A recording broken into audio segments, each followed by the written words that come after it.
So one of the things that I noticed over time is that we it seems like trauma is recycled. And what I mean by that, it seems as if we go through the same things over and over again, just with different players. I can't tell you how many times friends and family have come to me and posed the question of why do I keep attracting the same person? Why do I keep ending up in the same situation?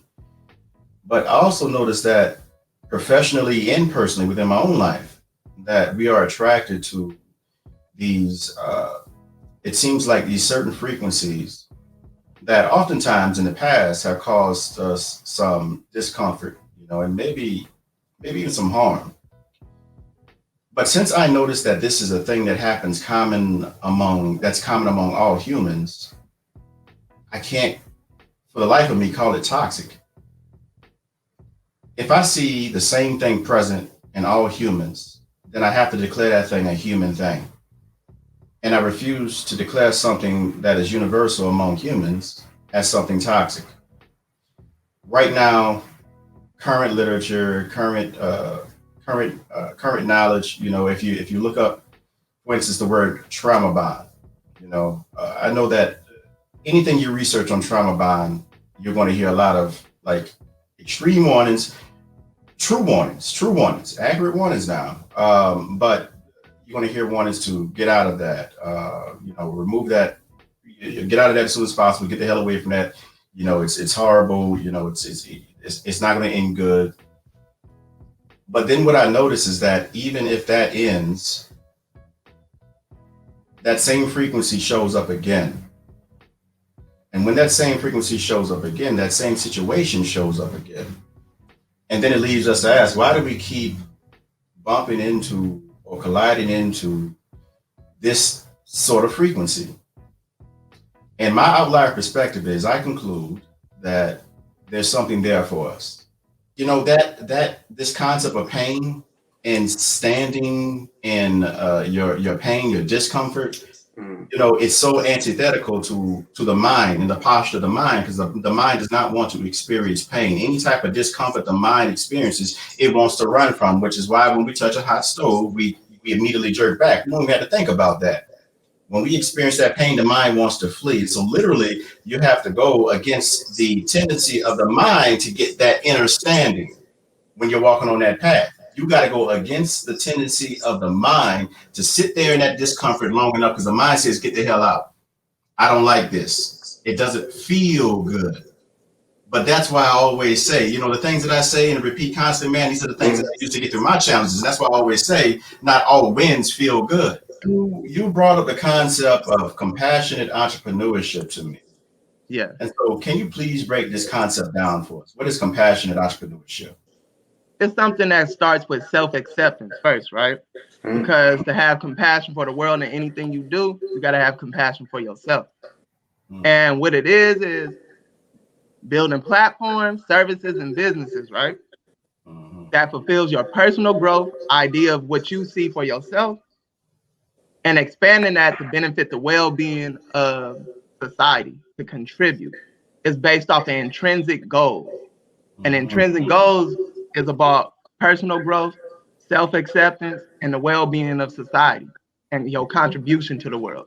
Not the admiration, not the validation, not what you could get from people, but everything you can give. That's compassionate entrepreneurship. Okay. So then help me out here, brother. Compassionate entrepreneur, what does that look like? Like, what does that look like in the physical? What does that look like? I'll take one of the most capitalistic, businesses. The cell phones industry, right? It's monopolized. You got the iPhones or the high-tech Samsung, Android and stuff. Other than taking it and giving people the same phone every year, what compassionate entrepreneurship is, taking that device, right? Not making too much competition, keeping it where everybody can afford the best technology of that phone, and everybody get it because it improves the quality of life, communication, and all the other features that come with these phones. It improves that connection. So everybody could benefit off that connection. So no, we're not making 30 different phones that do the same thing. put the best technology together, because it's not for a profit, it's for society. Yes, people get paid off of it, but it's not exploited pay. And it's not exploiting the consumers who's consuming it. So if you're going to give them a new model of the phone, it better be damn good, because that was compassion about the people.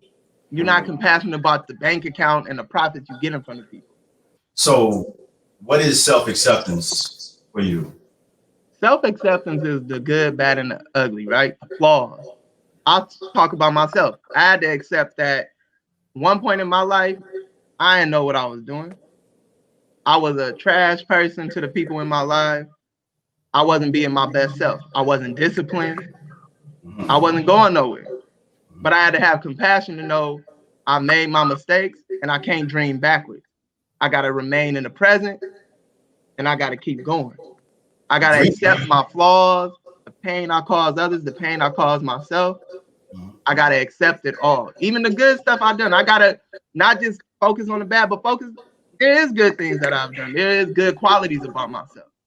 It's recognizing all those things, which allow you to be present, not look backwards, and not try to falsify something and worry about something in the future that don't exist yet, and make your presence your best self and move forward from that. You see, for me, it's all about perspective. You know, perception is reality, right? You know what I mean? And so if you think yourself a peon, then you're going to behave as such.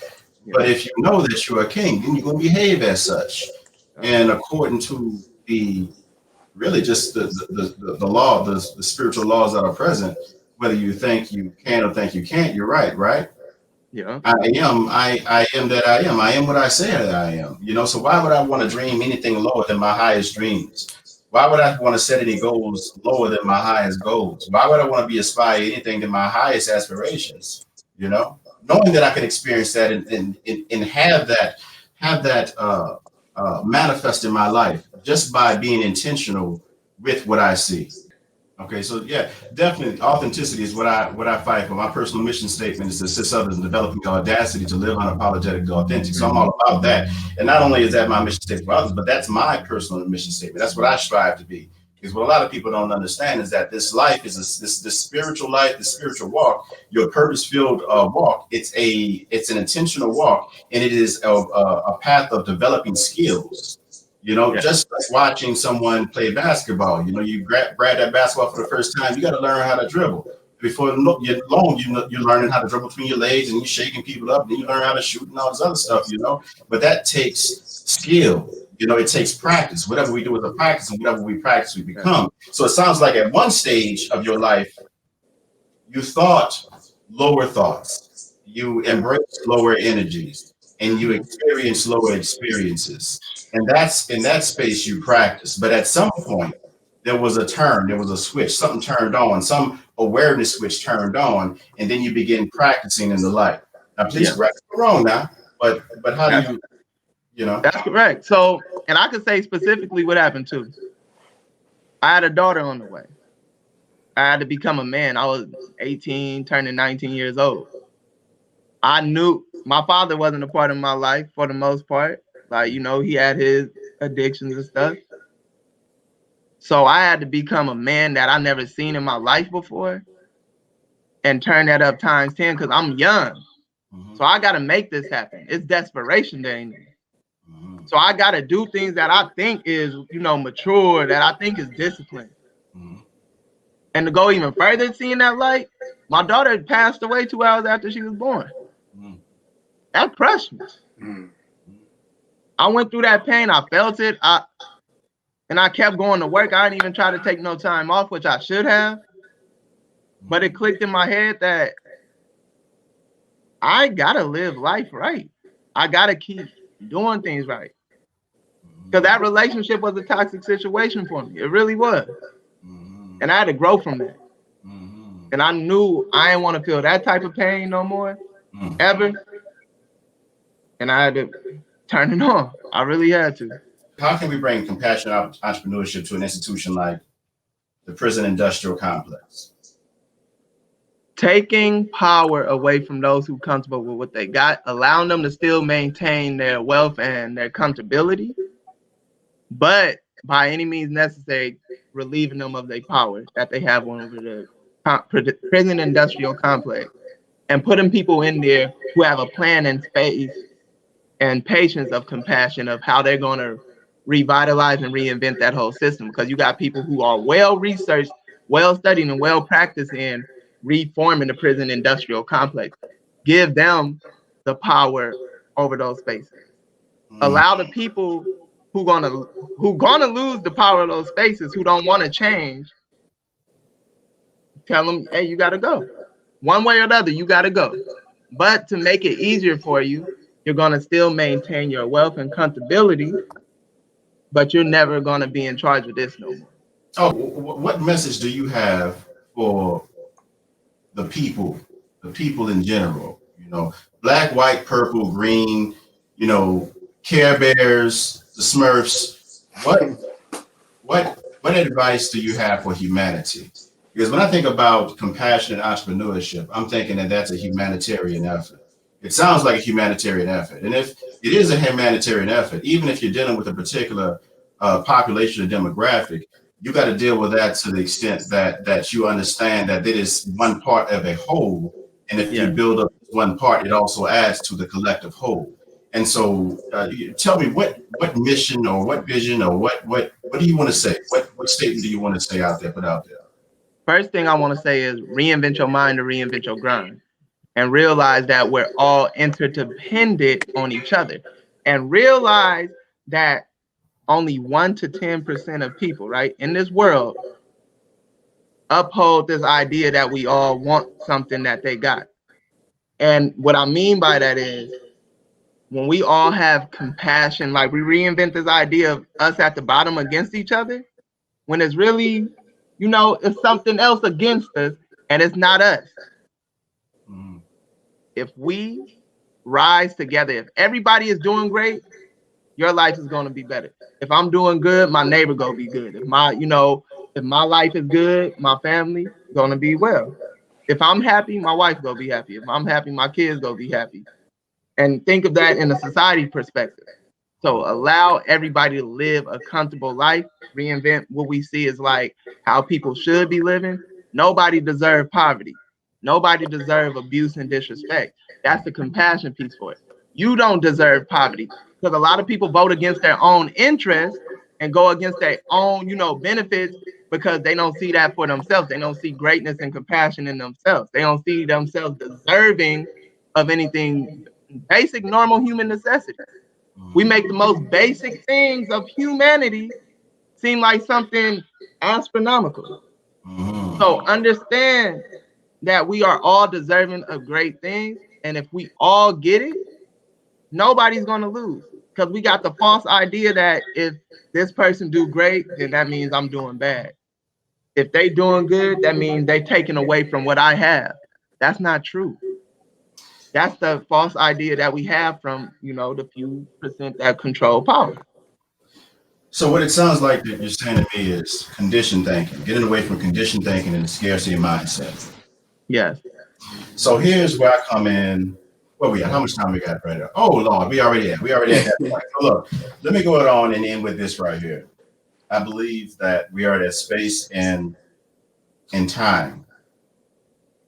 And I believe that I'm a part of that wave too. But I believe that we're at a space and time where a new, and again, don't think about traditional way that you think about this traditionally, but that a new wave of feminine energy is encompassing this earth. And what I mean by a new wave of feminine energy has encompassing the earth, the feminine energy of receptivity, the feminine energy of acceptance, the feminine energy of passion, the feminine energy of sincerity, sincere curiosity, where we move away from this I gotta take from you and you gotta have nothing so that I can have. We're moving away from that I gotta dominate you or I gotta be over you, unless you're over me. We're moving away from that more negative side of the masculine energy that's dominated thus far. And I do believe that a new wave of feminine energy is coming through. And I'm happy to say that I believe that I'm a part of that, because self-acceptance, it's been my greatest challenge, and really it's my greatest. It's like my final frontier, you know. And so I'm just, you know, I feel that discomfort, I feel that pain. I jump into that space and I keep moving forward. You know what I mean? And it's just building on those skills, you know. And just when I think I got it, here come another challenge, you know, to let me know, now you ain't got it. You know, I'll be growing into the day that I die, you know. So it's about doing it better and catching my attention before I go too far down the line.